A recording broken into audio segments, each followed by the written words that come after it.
Welcome to one of Dartmoor's great tours, Great Links Tor. And a great tour deserves a great photograph. And of course, every great photograph deserves a great print. And every great print starts with some great paper. So, in this video, I'm going to photograph this fantastic tour, Great Links Tor, and then we're going to go back home and we're going to make a print. And just to make things a little bit more exciting and a little bit more special, I just received 2 new fine art papers in the post, and I'm going to try them out with the photograph that I capture here.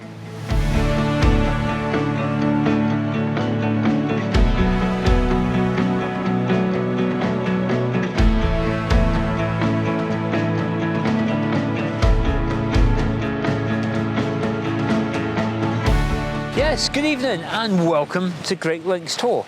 As I said in the intro, we're going to do a couple of things in this video. I am going to capture an image or images of Great Links Tor, and then we're going to go back home. I'm going to do my favourite thing, the most important thing I do with my photographs, and that's create some prints. And I'm going to do it with a couple of new papers that I've just got in the post. But I'll tell you more about that much later on. Let's talk about the location.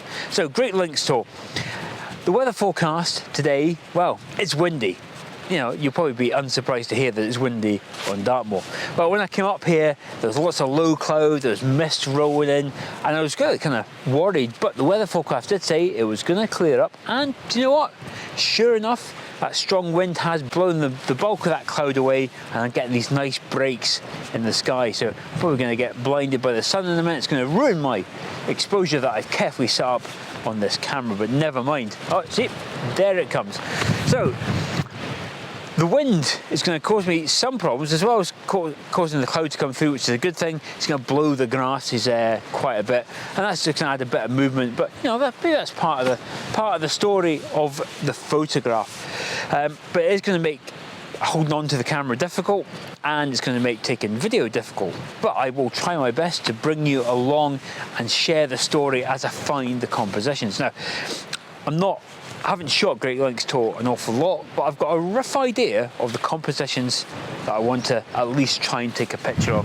And I shouldn't have to wait too long before the sun comes along and starts illuminating that rather grand looking tour.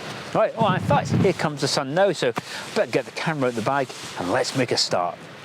Right, well, the sun has disappeared behind some cloud. Let me tell you about the first composition that I've got planned. So, over here, there's a rock stack, and I'm going to stand up there and hold desperately onto my camera as I get blown about. Compositionally wise, I've got this part of the tour here, and I've got these lovely lines that sit in the granite there.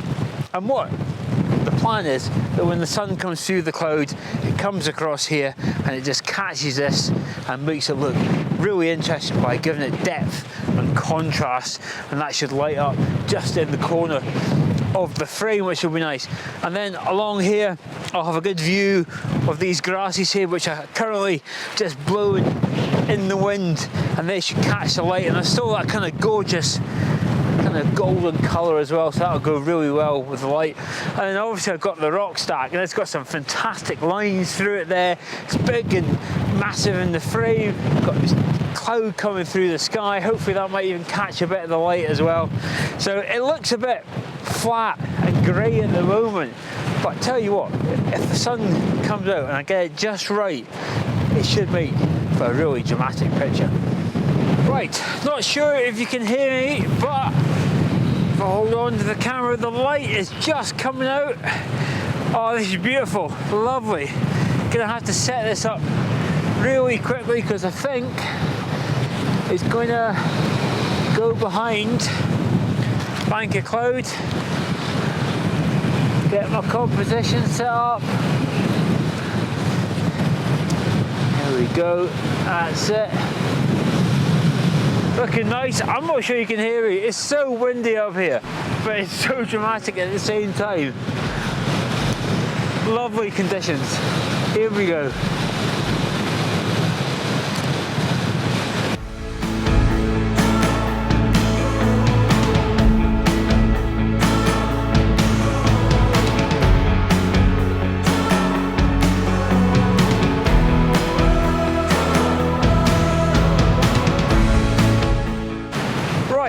do love making life really difficult for myself, so I've decided to come up even higher and get even more wind across here. In fact, there's some mist blowing back in again. The conditions really are changeable. But the reason I come up here, now this is the rock that I just shot in that previous composition.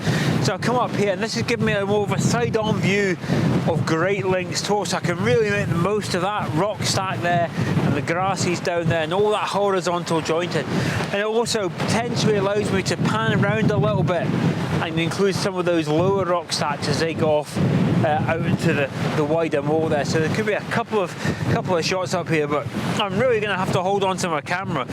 Really sorry about all this wind noise, but that's Dartmoor for you.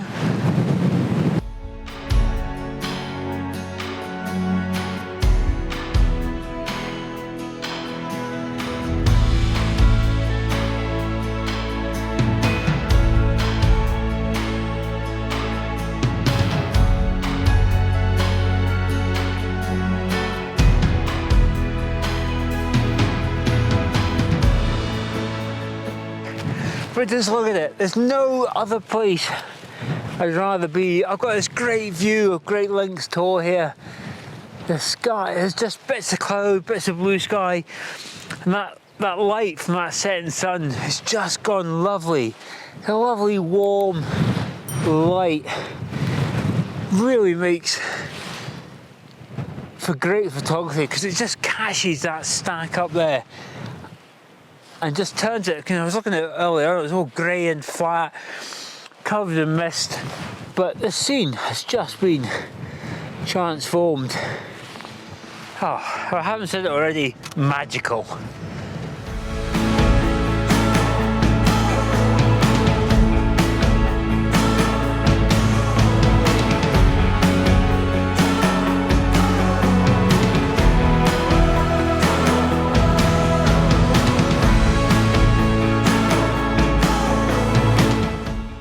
Well, as it turned out, it was a pretty special evening in the end.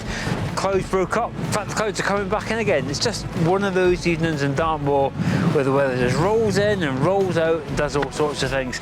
But the sun has done its dash now, lost all the light on that magnificent Tor. It's going to set below the horizon in a minute. So, going to head back, and then tomorrow, hopefully once I've warmed up a bit, or maybe, I'll get the images processed and we'll make some prints. But until then, and I know it's cold, and I said it's cold, but you know, I'm going to watch that sunset because the horizon there is perfect, and I'm just going to watch that sun finish its day and dip below the horizon. I'll see you tomorrow and we'll do some printing. Right, welcome back. Now, before I make a start on creating these prints, just a tiny little bit of housekeeping. So, I'm not going to be doing any post-processing in this video. I've got a whole bunch of workflow videos in a handy little playlist for you to have a look at. So if you are interested in knowing how I process my images, how I manage my Lightroom catalog, all that kind of stuff, you'll find a link for that playlist in the video description below. Also, the printer that I'm using today will be the Canon ImagePrograph Pro 300. I've already done a video on that, so you'll find a link for that in the video description below, as well as a printing playlist, or my printing playlist, featuring all the videos where I feature printing. So you'll find that in the video description below as well. Now, this video is more about kind of the joy of printing, so I'm not going to go in too much into the technicalities of it. But if you want to find out a bit more information, yes, there is that playlist I mentioned below. But also, I got these papers that I'm going to be discussing. I got those from Fotospeed, and Fotospeed themselves do a free ebook called The Art of Printing. Like I say, that's free to download. I'll include a link for that in the video description below, so that is well worth a download. Right, that's the housekeeping out of the way. Let's talk about these two new papers that I've got. I have to say I'm quite excited about these new papers that I've got. I've never tried Hahnemuehle papers before, so I got these from Fotospeed. Actually, probably worth pointing out, they're actually doing a special offer on Hahnemuehle test packs at the moment. So if after watching this video you fancy trying out some of these papers, then I'll include a link for the test packs in the video description below. They are half price until the end of April, so you've not got long. So yeah, best head on over there and pick up some test packs. Okay, let's take a look at the two papers that I'm going to use. Today I'm going to be using two of Hahnemuehle's papers, both from the Fine Art Inkjet paper range. I have got a matte Fine Art, this is a Fotorag 308, and also a glossy paper as well, which is the Fine Art Baryta, and that's a 325 paper. Now, maybe asking yourself the question, why am I trying these papers? Well, like many things in my photography life, just for fun. I have got lots of Fotospeed papers, I absolutely love them. But they do sell these papers and they do feature them in some of their videos, and I've never tried them. And then Tim from Fotospeed did a video on these particular papers, or certainly the test packs anyway, and it got me interested. I thought, oh, maybe I'll give them a try. I'm not going to review them or compare them to Fotospeed papers. For me, like I say, it's just the fun of trying out a new paper and seeing how my images look on them. So I'm going to take one of the photographs from Great Links Tor. Well, actually, I'll take two photographs from Great Links Tor, because I was actually, when I was recceing the location for the video, I actually grabbed some shots. So I've converted a couple of them to black and white. Now, I'm not much of a black and white photographer, I have to say, but I thought they suited black and white quite well. So I thought having these new papers would be a great opportunity to see what couple of black and white images will be like. So I'll take one black and white, one colour, we'll print them both on the Baryta and the Fotorag, and we'll see what they look like. I may have mentioned this once or twice, but I do love printing. I love watching my photographs come to life, and it's been made even more exciting this time around because I've been trying out these two new papers. Forgot to mention, actually, I'm using a custom ICC profile for these papers. Now, just because these aren't Fotospeed papers, because I got them from Fotospeed, I can still benefit from their free custom ICC profiling service, so that's always a good thing. Now, how did I get on with these papers? I thought they were brilliant. I've really enjoyed watching these images come out, both on the matte and the gloss paper. Let's start with the Fotorag, the matte paper. It is a beautiful matte paper. That finish for a matte paper is brilliant, and even though it doesn't have those gloss characteristics because it's a matte paper, the colours are still really popping off the page. I think it looks great. And then if I get the black and white, which is this one here as well, I mean, like I say, I'm not much of a black and white photographer, but when you make a print and you see it come out on the matte paper, it just looks great. There's so much contrast there. I really quite like that, actually. Sometimes you have to print off your shots before you value them. Let's have a look at this is the Baryta, so this is a gloss paper, but it's just got a very gentle sheen. It's probably quite hard to see on the camera, but again, I had to pick sort of between the Fotorag and the Baryta. I wouldn't be able to make a kind of decision to say one is better than the other. People often ask, which is the best paper type for doing landscape photography. I don't think it really matters. I think it's very much down to personal preference and probably down to the individual photograph. But to pick between a sort of the gloss paper here and the matte paper would be really difficult. They've both got their own unique characteristics. There's a tiny little bit of texture in that paper, where the matte one's very smooth indeed.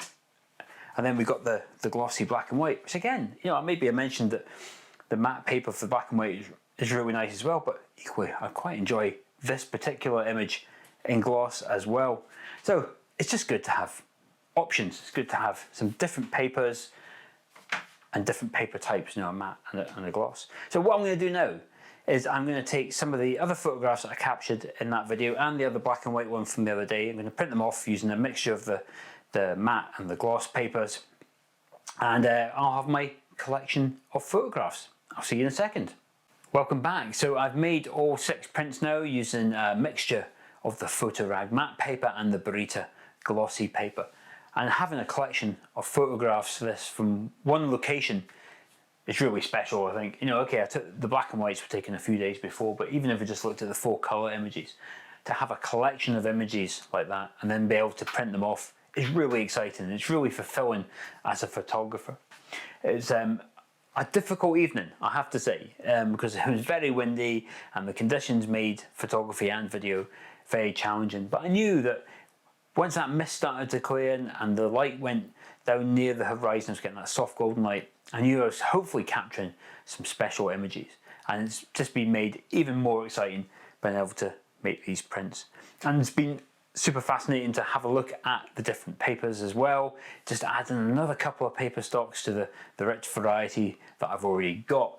I think now if I'm going to have to pick a favourite image, I think it's probably going to be this one. Just the reason I like this one, there's a lot of light, the mist is just clearing off to the side there, and I've decided this one was, in this instance, better suited to that Baryta glossy paper, because that's just that little bit of a sheen that I think just really helps with the mood of the image. But overall, I mean, I'm particularly impressed by the black and whites in terms of, not so much that these are necessarily award-winning pictures, but it's impressed on me that I probably need to take a few more black and white images, and actually I haven't actually really appreciated those black and white images until I've printed them as well. So that just shows you the power of the print. It can really change your perception on how your photographs look. But I think as an overall haul for an evening, that's pretty good. I'm pretty happy with that. I think actually this one, I like this one so much, I might make a bigger print of this. Just before I wrap things up, probably just want to reiterate that if you do want to try some of these Hahnemuehle papers as well, Fotospeed are doing those test packs half price until the end of April. There's a link to the test packs in the video description below. And actually if you have a look at the video description below, there's loads of other links in there as well. All those playlists I talked about, post-processing, catalogue management, printing, all that kind of stuff. So have a look down there and see there might be something that interests you as well. But I will continue to make printing videos. Like I said, printing is a huge part of my photography life. But if there's anything in particular you want me to cover about printing, do let me know in the comments below. And if you are in the comments below, have a look and leave me one yourself. Even if it's not about printing, let me know what you thought about the images, anything, just leave me a comment. It really does actually help the channel. And also if you hit that like button and give the video a share, I would really appreciate it. But I do hope you have enjoyed this video. I've certainly enjoyed making it, despite getting blown about all over the place in Dartmoor. When you come away with a photograph and then you make a print, it's all worth it, as far as I'm concerned. But if you have got an extra few minutes, I'll pop up some other videos and playlists in the corner of the screen, so do take the time to check those out. But until the next video, I shall see you then.